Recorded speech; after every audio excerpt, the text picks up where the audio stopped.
বোকাখাটৰ ঐতিহাসিক শ্ৰী শ্ৰী চিকুণতা থানৰ প্ৰতিষ্ঠা দিৱস আৰু প্ৰতিষ্ঠা দিৱসৰ বাবে সাজু হৈছে ভকত বৈষ্ণৱ আৰু আয়তীসকলে পৰা আৰম্ভ কৰি সকলোৱে অংশগ্ৰহণ কৰিছে এই প্ৰতিষ্ঠা দিৱসৰ লগত। পুৰণি যি চিকুণতা থানৰ যি ভাগ মন্দিৰ সেই মন্দিৰ ভাগৰ আজি গুৰু আসন প্ৰতিষ্ঠা আছে আৰু 5 দিনীয়াকৈ এই কাৰ্যসূচী চলিব। যেহেতু ঐতিহাসিক এই চিকুণতা থানৰ যি ঐতিহ্য সেই ঐতিহ্য পৰম্পৰা ৰক্ষা কৰাৰ কাৰণে ভকত বৈষ্ণৱ সকলো সাজু হৈছে আৰু গুৰু আসন ইয়াত প্ৰতিষ্ঠাৰ বাবে অনা হৈছে। আৰু চিকুণতা থানৰ এই মূল প্ৰৱেশ পথত এয়া দেখিবলৈ পাইছে ৰাইজে গুৰু আসনক আদৰণি জনাই মন্দিৰত প্ৰতিষ্ঠা কৰাৰ কাৰণে আগবাঢ়িছে।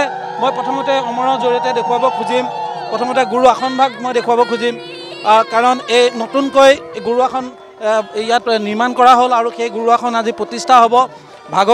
ভাগৱতৰ জৰিয়তে সেইখিনি প্ৰতিষ্ঠা কৰি পাঠ কৰা হ'ব। 5 দিনীয়াকৈ এই কাৰ্যসূচী চলিব আৰু যিসকল ইয়াত দেখা পোৱা গৈছে সকলো ভকত বৈষ্ণৱ সকলোৱে ডেকাৰ পৰা আৰম্ভ কৰি শিশুলৈকে সকলোৱে এই মাংগলিক পৰ্বত অংশগ্ৰহণ কৰিছে। আদৰণিৰ বৃহৎ এক আয়োজন চলিছে, কাৰণ ঐতিহাসিক এই চিকুণতা থানৰ যি ঐতিহ্য পৰম্পৰা সেই পৰম্পৰা ৰক্ষাৰ বাবে ভকতসকল আগবাঢ়ি আহিছে আৰু সমান্তৰালভাৱে আয়তীসকলে যি বৈষ্ণৱ ধৰ্মৰ ৰীতি নীতি পৰম্পৰা অনুসৰি সকলোখিনি কৰিছে, প্ৰাৰ্থনা গাইছে, ধূপ চাকি বন্তি জ্বলাইছে, আদৰণি জনাইছে, এনেধৰণে আগবাঢ়িছে। মই ইয়াৰ যিসকল উদ্যোক্তা আছে উদ্যোক্তাসকলৰ সৈতে কথা পাতিবলৈ চেষ্টা কৰিম। মই যিহেতু সম্পাদক আছে মই সম্পাদকৰ পৰা জানিম যে আপোনালোকৰ হয় সভাপতি আছে, সভাপতিয়ে জনাব যে আপোনালোকৰ এই কাৰ্যসূচী কেনেধৰণে আগবাঢ়িছে, আজি কি কাৰ্যসূচী আছে, 5 দিনকৈ কি কাৰ্যসূচী হ'ব? নমস্কাৰ, মই পোনপ্ৰথমে সংবাদ মাধ্যমলৈ বোকাখাট কুমাৰনিয়াতী ঐতিহ্যমণ্ডিত শ্ৰী শ্ৰী চিকুণতা থান পৰিচালনা সমিতিৰ তৰফৰ পৰা লগতে সমগ্ৰ বোকাখাটৰ তৰফৰ পৰা সমগ্ৰ অসমবাসীলৈ মই ভক্তিভৰা শ্ৰদ্ধা জ্ঞাপন কৰিছোঁ। আমি আজি অতিকে আপোনাসৱক আনন্দভাৱে ক'ব পাৰোঁ যে ঐতিহ্যমণ্ডিত শ্ৰী শ্ৰী চিকুণতা থান ভাগি আজি গত দিনত একেবাৰে জৰাজীৰ্ণ অৱস্থাত আছিল। সমূহ ৰাইজৰ সহযোগত এই মন্দিৰ ভাগি নিৰ্মাণ কাৰ্য পুনৰ আজি অতি সুন্দৰভাৱে গঢ় দি উঠিছে আৰু লগতে আসন ভাগিৰ নতুনকৈ আজি প্ৰতিষ্ঠা হ'ব।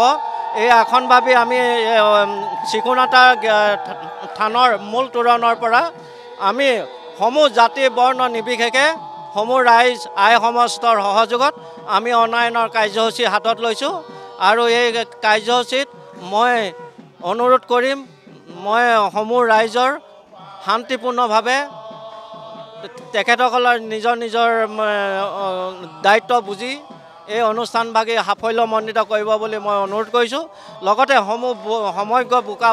সমগ্ৰ অসমবাসীৰ লগতে বোকাখাটৰ সমূহ ৰাইজক আমি আমন্ত্ৰণ জনাইছোঁ এই যি 5 দিনীয়া কাৰ্যসূচী এই 5 দিনীয়া কাৰ্যসূচী সফল ৰূপায়ণত তেখেতসকলৰ সহায় সহযোগিতা গঠনমূলক দিহা পৰামৰ্শ পাম বুলি আশা কৰি মই সমূহ ৰাইজলৈ মই সশ্ৰদ্ধা প্ৰণিপাত জনাইছোঁ। কৃষ্ণ ধন্যবাদ জনাইছোঁ। এয়া সভাপতিয়ে জনালে কাৰ্যসূচী সম্পৰ্কে। মই দেখুৱাব খুজিছোঁ এই আয়তীসকল আছে বিভিন্ন সম্প্ৰদায়, আচলতে শ্ৰী শ্ৰী চিকুণতা থানৰ সৈতে বোকাখাটৰ এই বাৰেৰহণীয়া যিখন সমাজ এই সমাজৰ প্ৰত্যেকগৰাকী প্ৰতিনিধি ইয়াত উপস্থিত আছে।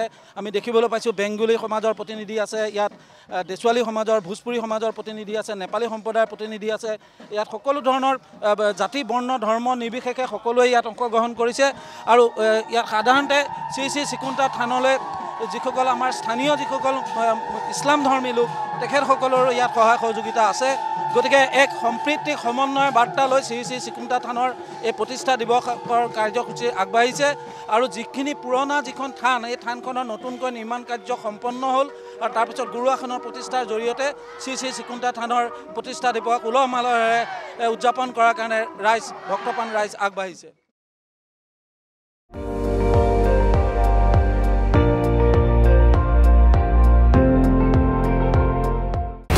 আপুনি চাই আছে ND24 সৰ্বশ্ৰেষ্ঠ নহয় সৰ্বোত্তমৰ দৌৰ।